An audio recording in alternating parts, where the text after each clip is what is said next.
ہمارے معاشرے کی ایک بہت بڑی لعنت کی وجہ سے آج پھر ہوا کی بیٹی کا گھر بستے بستے اجڑ گیا اور ماں باپ کی عزت پیروں کے نیچے رونتے ہوئے ایک اور بارات واپس چلی گئی۔ السلام علیکم، میں ہوں نیلا ماہی اور واقعہ کچھ یوں ہے۔ چونیا شہر میں شادی کا گھر تھا، شادی کی ساری تیاریاں ہو چکی تھی، کھانے پک چکے تھے، مہمان آ چکے تھے۔ بارات جب لڑکی والوں کے گھر پہنچتی ہے تو کھانا لگنے لگتا ہے، لیکن لڑکے والے بولتے ہیں کہ ہمیں پہلے جہیز دکھایا جائے، جو کہ ہماری ڈیمانڈز تھیں وہ آپ لوگوں نے پوری کی یا نہیں کی۔ جب وہ سامان دیکھتے ہیں تو سامان ان کی ڈیمانڈز کے مطابق نہیں ہوتا۔ جب لڑکے والے جہیز دیکھتے ہیں تو ان کی آنکھیں کھلی کی کھلی رہ گئی، اس لیے نہیں کہ جہیز بہت زیادہ ہے بلکہ اس لیے کہ جہیز ان کی ڈیمانڈز کے مطابق نہیں ہے۔ وہ لڑکی والوں سے کہتے ہیں ہم نے گاڑی کی ڈیمانڈ کی تھی، اے سی، ڈی فریزر، اچھا فرنیچر، اچھے کپڑے، یہ وہ، لیکن لڑکی والے کہتے ہیں کہ ہم بہت غریب ہیں اور یتیم بچی ہے، اس کا باپ بھی اس کے سر پہ نہیں ہے، ہم آپ کی ڈیمانڈز نہیں پوری کر سکے۔ ہم غریب ہیں اس لیے کچھ نہیں دے سکتے۔ یہ سننا تھا کہ دلہے والوں نے اپنے سارے مہمانوں کو لیا، دلہے کو لیا اور انہوں نے کہا کہ ہمیں یہ لڑکی نہیں چاہیے جو ہماری ڈیمانڈز پوری نہیں کر سکتے،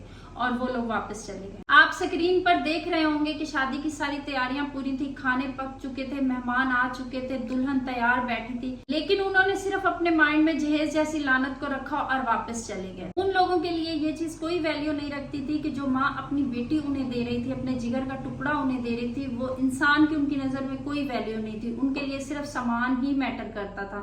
یہ وہ ماں باپ سمجھ سکتے ہیں جنہوں نے اپنی بیٹیاں رخصت کی ہیں یا کرنی ہے، کہ اپنی بیٹی کسی کے حوالے کرنا کتنا مشکل ہوتا ہے، اپنا جگر کا ٹکڑا۔ اسی جہیز جیسی لعنت کی وجہ سے آج پاکستان میں لاکھوں لڑکیاں جو 30 سے 35 سال 40 سال کی عمر تک گھر بیٹھی ہوئی ہیں، وہ انتظار میں ہے کہ کوئی ایسا آئے جو بنا جہیز کے ہمیں قبول کرے، لیکن ایسے لوگ بہت کم ہیں۔ آپ سب کیا کہتے ہیں کہ جہیز جیسی لعنت کو ختم ہونا چاہیے معاشرے سے؟ اسے کسی اور نے ختم نہیں کرنا، ہم نے ختم کرنا، آپ نے اور میں نے۔